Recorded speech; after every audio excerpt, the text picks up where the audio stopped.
Today we are going to be ranking every single Assassin's Creed game from worst to best. The Assassin's Creed franchise is one that's been going on for such a long time at this point, and it's most definitely past its prime with the past few games not really being that good. But even with the last few games being lackluster, this is still my personal favorite franchise of all time. And okay, hear me out, okay? Hear me out. I know that sounds crazy. I'm not trying to say this is the best franchise of all time, it's definitely not. The Assassin's Creed IP were the first ever single player games I ever played and what really got me into that genre. So there definitely is a nostalgia to it which makes it my favorite franchise of all time. But it's not even just that. I adore the concept of Assassin's Creed and there's endless possibilities for this franchise. Even with endless possibilities, they just somehow end up picking the worst ones for some reason. But as we all know, Assassin's Creed is one of those titles that has changed so much throughout the years, and if you compare the first game into what it is now, you would not believe they were from the same IP. So, there are definitely a lot of opinions that I have with all these games in the direction they decided to take Assassin's Creed. And even with the franchise falling off, I still be buying these games day one for some reason. With that being said though, I'm going to be ranking every main title Assassin's Creed game. So don't be expecting to see Liberations or anything like that on here. With that being said, let's finally get into my ranking of all the Assassin's Creed games from worst to best. So, in last place we have Assassin's Creed Rogue. I didn't realize how controversial of an opinion this was until I made a TikTok about it.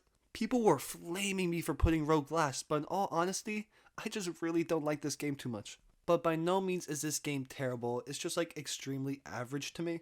Starting things off, I think Rogue probably has the worst open world in the entire franchise. The North Atlantic, the Hudson Valley, and New York City were just such boring locations to me. There was not a single part about that open world I enjoyed exploring. And the ship combat in Assassin's Creed Rogue is very similar to Black Flag, but for some reason I just didn't enjoy it as much. They added a few new features here and there, but overall I just did not enjoy being in that boat whatsoever. But I will say the story had an amazing concept. It was just terribly executed though. The whole idea of playing as a Templar or an assassin turned Templar, that is so cool. But they do it in the most boring and generic way possible.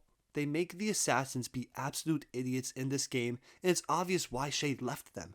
They just flip the switch and make the assassins the bad guys and the Templars the good guys. I would have loved it so much more if they showed the ideologies of both creeds and showed the good and the bad. I wish there was so much more of a gray area between the two groups in this game, but instead they just made it black and white. I wish there was a conflict with the player with the decision for Shay to leave the creed, but everyone agrees with him, the assassins were idiots. Shay is a pretty decent protagonist. I like the way he progresses throughout this game and his morals. Also, the modern day in Assassin's Creed Rogue, it's just terrible. It was somewhat interesting in Black Flag, but then with Rogue, they just completely fumbled the bag even more, and then they finished up the storyline in some comic or something. It was terrible. But I will also say the combat in Assassin's Creed Rogue is pretty enjoyable. They give you some pretty cool tools in this game, and I had a good time with the combat. I also wish they dove into the idea more of maybe assassins chasing after Shay and trying to assassinate him. I feel like they could have made really cool level designs with that concept. And I absolutely love the ending to Assassin's Creed Rogue with you assassinating Arno's father. It was such a cool way to connect both of these games, but I do wish they had Shay somewhere in the story with Assassin's Creed Unity. Assassin's Creed Rogue is my least favorite in the franchise, but that doesn't make it a bad game. I just think it's painfully average, and they missed out on so many great opportunities. Moving on to 12th place, we have Assassin's Creed Odyssey. Odyssey is probably the most controversial game in this entire franchise. It's either you absolutely love this game or you absolutely hate it. But even with this game being 12th on my list, I don't hate it. My biggest issue with the game is how far they did stray from the Assassin's Creed formula. But that doesn't inherently make it a bad game. I just don't like the direction that they went with it. If you play Assassin's Creed Odyssey without thinking it's an Assassin's Creed title, you end up having a pretty good time with it. But there are still a decent amount of issues with this game even if you think about it not as an Assassin's Creed title. Starting off, I think the story in this game is just actually terrible. There's not really a single point I was really that interested. I really didn't like the plot points, the characters. It just wasn't that good to me. Talking about the characters, I think the main characters in this game really aren't that good. You can pick between either playing as Cassandra and Alexios, and no matter what you pick, you're going to have basically the same exact experience. I struggled to enjoy playing as them because they were actually just so stupid, which can be funny at times though. Another big issue with Assassin's Creed Odyssey, I just think this game was way too long and really grindy. To go from one main mission to the next, there's so many levels in between and it takes so long to level up to that level. The leveling up with the XP and everything was just not done the best in this game. You can just actually buy an XP bonus in this game with real money, like it's insane. But there are still some good parts about Assassin's Creed Odyssey. And probably the best part is its open world. Ancient Greece is just one of the best settings in this entire franchise, and exploring the open world was so much fun. And the combat in this game is decent, but a lot of the enemies can end up being pretty spongy. But to give my final thoughts on Assassin's Creed Odyssey, this is still a fairly fun game. I just hated the direction where they took this game. Like, I'm not trying to play as some demigod that has like immortal abilities, a flaming sword. Like, I'm just trying to play as an assassin. But it still definitely has its issues even if you think about it as its own game, so that's why I have it down in 12th place. So, moving away from Assassin's Creed Odyssey, in 11th place we have Assassin's Creed Valhalla. This game is actually like pretty sad for me because I did have it a lot higher at first, but like as time goes on, this game just gets worse and worse and worse in my opinion. By far my biggest issue with this game is how massive it is with such little substance. Like, there is so much to do in this game. You could easily put over 200 hours into Assassin's Creed Valhalla, and basically not a single thing in that game is worthwhile doing. The graphics and world are absolutely beautiful in this game, but they get extremely diminished with just how boring the actual game is. And the story might actually just be one of the most forgettable things ever. Like, they just start going down a route with like Asgard and Thor, Loki, Odin, all these stupid things. Like, it's just absolutely unbearable. Like, everything to do with Asgard sucked, and when you actually had to go there, those were hands down the worst sections in this game. Eivor is also just probably the most forgettable main character in this entire franchise. But I will say some of the districts or regions in this game had really enjoyable questlines. But with there being like 20 different territories and 5 of them maybe being good is not that great of a ratio. Assassin's Creed Valhalla was just probably the most bloated game that I've ever played. Assassin's Creed Valhalla could easily be last on this list. I don't really know why it's not. It probably should be, but for now it's just going to stay at 11th. But moving away from that, in 10th place we have Assassin's Creed Syndicate. This is probably one of the least talked about games in the entire Assassin's Creed franchise. And like, I can understand why this game is fairly forgettable, but it's still a pretty enjoyable game. Exploring London was so much fun, and it was by far one of my favorite parts from that game. It was just a really fun setting, and I liked the industrial vibe to it. But the story in this game is just so painfully average. Like, it's not bad, but it's most definitely not good either. And the Fry twins were decent. I think they were okay. I really didn't like Jacob at all, but Evie was a pretty good character. And I thought their dynamic as twins was pretty interesting. I think they could have done it a lot better, but it was still decent. But I did love being able to switch between them and using them for different main missions. That was really fun. And also, the assassination missions in this game were so good. They're probably the best in the entire franchise. There are so many unique ways of going about the assassination, and it really is a sandbox for how you want to take out the target. But the gameplay in of itself isn't that great in Assassin's Creed Syndicate. Like, the grappling hook was absolutely terrible. It's a cool feature, but it ruined the parkour. Like, the grappling hook in of itself isn't terrible, but what it did to the parkour was terrible. All the buildings were just a little bit too far apart where you just couldn't traverse across them and had to use the grappling hook. It just wasn't that fun. All you gotta do is press your bumper and then whoop, you'll fly to the next building. And I really didn't like the combat in this game because it just actually felt like you were poking the enemy with like a butter knife or something. Like, each attack did no damage whatsoever. And look, I understand the vibe that they were going for with the combat. It just did not work at all. But I will say some of the animations for the combat were really cool to see. Assassin's Creed Syndicate is still a decent game with some good aspects to it, but it's also a very forgettable one with a good amount of issues, so that's why it's 10th place for me. Next up on the list, we have Assassin's Creed Mirage. This is the most recent title in the Assassin's Creed franchise, and it was a decent one. Probably my favorite part of this game was the more return to roots. I really liked that aspect of this game. Like, having Baghdad as a main central city to explore was really enjoyable. It was an absolutely beautiful location. I loved actually being able to parkour across the buildings. The setting very much gave Assassin's Creed 1 vibes, which were awesome. But the story in this game, bro, this thing actually was just not good. Bro, I swear, nothing in the story happens whatsoever besides at the beginning of the game and the end. That entire middle section of the game, you do nothing but just assassinate people. Straight up, nothing happened narratively for like the longest time. I was just so confused. And there were just like no interesting characters in this game whatsoever. All of them were just so boring. I like the dynamic that Basim had with Roshan, but that's about it. And the assassinations were okay. They were interesting, like you had a few different ways of going about them, but they weren't anything amazing. But Basim was a pretty cool main character, and I feel like they could do a lot more with him. But just like him being Loki is just such a weird concept to me. I don't know how to feel about it. But yeah, there's really not much else to say about Assassin's Creed Mirage. It was a pretty fun return to roots, and it was a solid experience. But moving on from that, in 8th place we have Assassin's Creed 3. Assassin's Creed 3 was a weird one since it was the first game since the Ezio trilogy and the end of Desmond's story. And I think they did a pretty decent job of handling all of that. Like, I don't think this is the best game ever, but it's definitely a good one. I think by far the highlight in Assassin's Creed 3 is its combat. Like, it's just so good in this game. Like, all the different combos that you have and ways that you can take out enemies just makes it so enjoyable. Another great part from Assassin's Creed 3 is Haytham Kenway. He is just such an amazing villain in this game, and this was like one of the first times that you started to see and understand the Templar side to a point. His dynamic with Connor was arguably one of the best parts of this game, and it was just so good. But personally, I really don't like Connor that much as a protagonist. Like, he is just so annoying to me, and people try to say like it's his trauma and that's the reason he acts the way he does, but still, Connor's just really not that good of a character to me. This man goes through like no development throughout the entire game. He's annoying at the beginning and he's still annoying at the end. And also, I just really didn't like the setting of this game. Maybe I just like don't mess with like older United States settings, but this one was just again really boring. I think overall it was a better setting than Assassin's Creed Rogues, but still, I didn't have a good time exploring it and it just wasn't fun. And with this game being set during the Revolutionary War, the story took way too much time focusing on this. Like, so many of these missions were us fighting in certain battles from this war, and I just did not enjoy that aspect whatsoever. Like, some of them were kind of cool, I just really didn't enjoy how much of a focus that it was towards the story.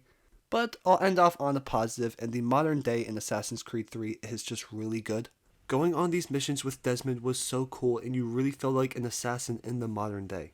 But the way that they ended Desmond's story, it's a really controversial one. I don't know how to feel about it. I feel like the game really fell off with its modern day once this happened. Like, I don't think taking Desmond out was the worst idea, but they just had no idea how to continue the story once he died. Assassin's Creed 3 was a fun game with amazing combat and a great modern day, but the actual narrative just wasn't the best, so that's why I have it at 8th place. But moving on from Assassin's Creed 3, we have Assassin's Creed 1. This is where the entire Assassin's Creed franchise started, and I think this was the perfect introduction to the franchise. This game most definitely has its issues though, and it's probably the most dated one out of the entire franchise. But the vibe that Assassin's Creed 1 brings, like bro, no other game in this franchise has it like that. They do such a cool job of giving this like animacy feel within this game, and when you're in these memories, I love it. I also just absolutely love Altair as a character. He's one of the best protagonists in the entire franchise, and he is just so good. I also absolutely love the villain of this game, which is Al-Mualim. The reveal of him being evil was absolutely insane, and he's probably still my favorite antagonist in the entire Assassin's Creed franchise. I think they just do a great job in this game of showing the Assassin and Templar conflict, and it just ends up making an amazing narrative. But with Assassin's Creed 1's age, it definitely does have its issues. Probably the biggest one being its repetitive gameplay loop.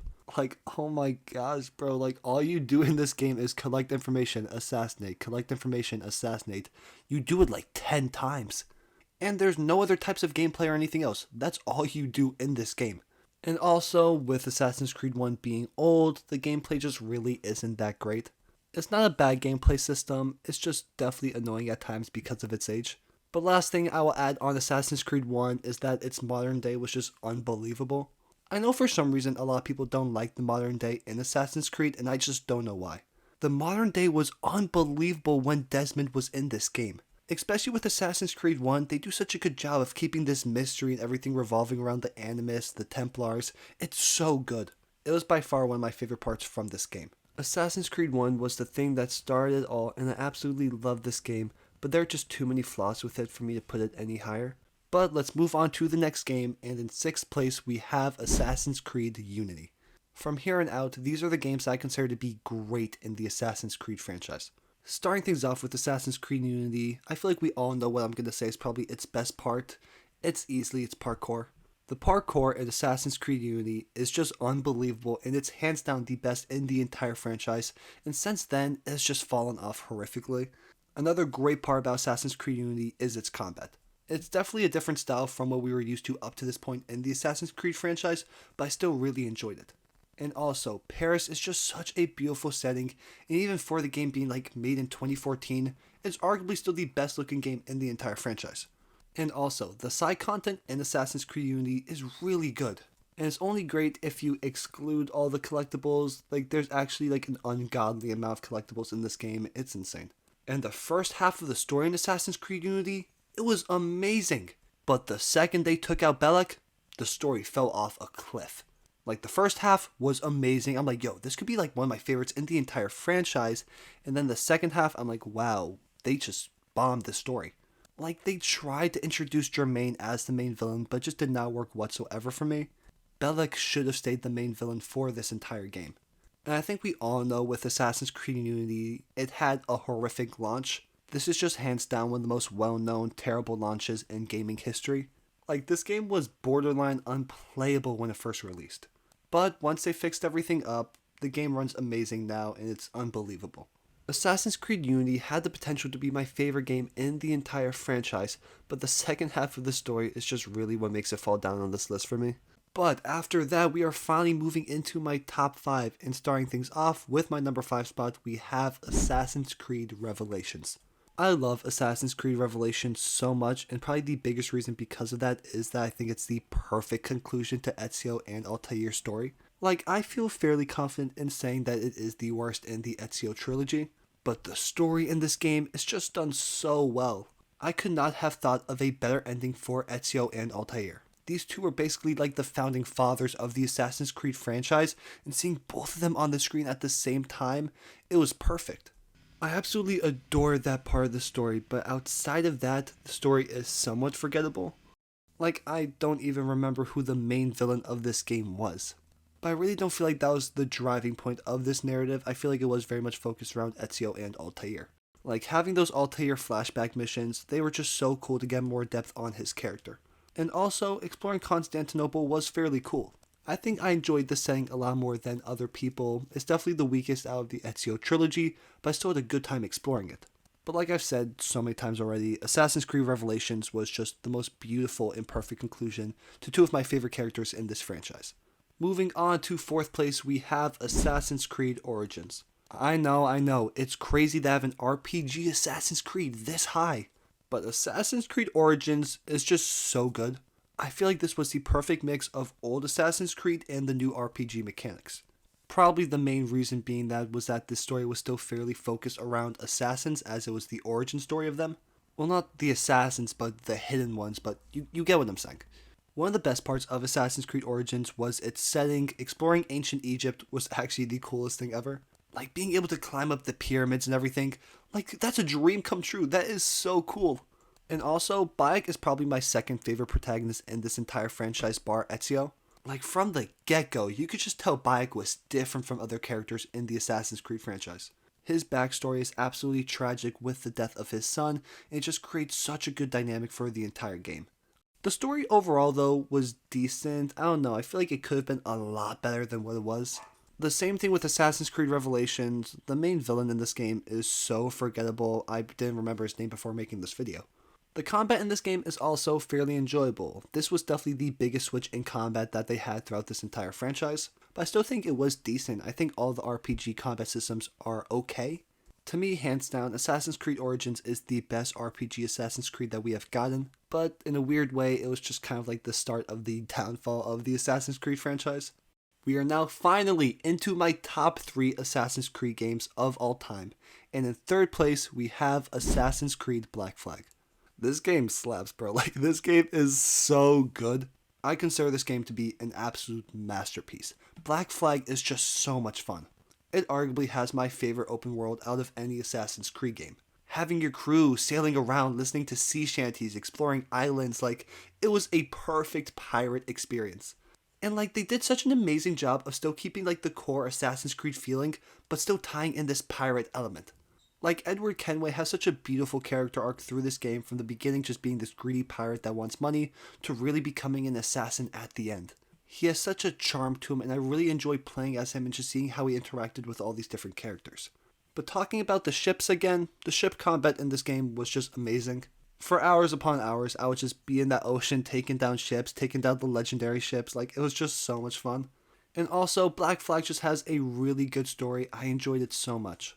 But with the modern day, it wasn't terrible, but it was like definitely the start of the fall off of where they just stopped caring about the modern day. I feel like they had a pretty cool concept there, but like the execution of it was just terrible. They just like gave up after Black Flag with the modern day. They're trying to revive it now, but like not really. It just sucks. They need to scrap it. Black Flag is the ultimate pirate assassin experience, and it's an absolute masterpiece. So, moving on from that and into second place, we have Assassin's Creed Brotherhood. This is the second game in the Ezio trilogy, and it's the perfect continuation from Assassin's Creed 2. Like, in my opinion, there's basically nothing that separates these two games, really. I just like the vibes and feel of Assassin's Creed 2 more. Like, with Assassin's Creed Brotherhood, the story was absolutely unbelievable. Like, everything revolving around Cesare Borgia and that dynamic, I just loved it so much. And I absolutely loved the setting of Rome. I think it was amazing. Ezio, again, is just perfect in this game and was as good as he was in Assassin's Creed 2. And the side content in Assassin's Creed Brotherhood is up there with probably the best in the entire franchise. My two favorite pieces of side content in this game were by far like the Da Vinci ones where you have to help him get war machines, and the Lairs of Romulus. They were just so much fun to do and one of my favorite parts from this game. And also, the modern day in Assassin's Creed Brotherhood is probably the best that it is in the entire franchise. Like, it was just genuinely done to perfection. It was definitely the peak of the modern day. But overall, it's unlucky that Assassin's Creed Brotherhood is second because it's basically as good as Assassin's Creed 2 for me. But this game is still an absolute masterpiece and an amazing continuation of Ezio's story. So, with that being said, we all know what my number one is, and that is Assassin's Creed 2. This game, hands down, is just one of my favorite games of all time, period. Like, this game just generally has a special place in my heart that no other game will ever have. This game is perfect in basically every single metric for me. I absolutely love the setting of this game, and being able to explore all these different cities within Italy, it was so cool. Like, you don't understand the chokehold that Italy had on me because of these games. I straight up started learning Italian on Duolingo because of these games. I still gave up after like a week, but like, what game makes you want to learn the language? Like, that's absolutely insane. And the soundtrack of this game, oh my gosh, it's one of my favorites of all time. It just perfectly encapsulates the game and just makes the vibe of it so much better. It also just has an unbelievable story. We really get to see the origins of Ezio here and watching him grow as an assassin. It's just amazing. I also absolutely love Roberto Borgia as the villain in this game, and the way that they went about the Assassin and Templar conflict with Assassin's Creed 2 was so good. There's just also so many memorable moments in this game. We have the moment at the beginning of the game with Ezio and his brother on top of the tower. We have Ezio taking out the man that betrayed his family, and another amazing moment was when Ezio was inducted as an assassin. And there's just also so many more amazing moments in this game, but those are just a few that I can think of. Ezio is just hands down one of my favorite characters in fiction, period. I just love that man so much. Another amazing part of Assassin's Creed 2 are its side characters. Like, there's just so many memorable characters within this game. And it also just has so much fun side content to do outside of the main story. The DLC does mess up the pacing a little bit, but like, it's not that bad of an issue. Assassin's Creed 2 is basically perfect to me, and that's why it's my favorite game in the Assassin's Creed franchise. So that does it. That was my ranking of all the Assassin's Creed games from worst to best. The Assassin's Creed franchise is probably one of the most bipolar franchises out there. Like, this game ranges from absolute masterpieces to like the most average games ever. But even with its inconsistencies, I absolutely love the Assassin's Creed franchise so much. I do kind of wish they do return to the roots though. I really don't mess with these RPG games that much. I just personally don't think Assassin's Creed works as well in an open world. It's just so much better when it's focused within one main city and it's just really focused around the Assassin and Templar conflict. But let me not rant about how Assassin's Creed fell off, so comment below how you guys feel about my list and what you would change. I am really open for discussion and seeing what you guys have to say and how you feel about all these Assassin's Creed games. If you made it to the end of this video, I really appreciate it and I hope you enjoyed watching. If you did enjoy watching, I would really appreciate if you could comment, like, subscribe. Again, thank you guys so much for watching. You have no idea how much it means to me, and I will see you in the next video.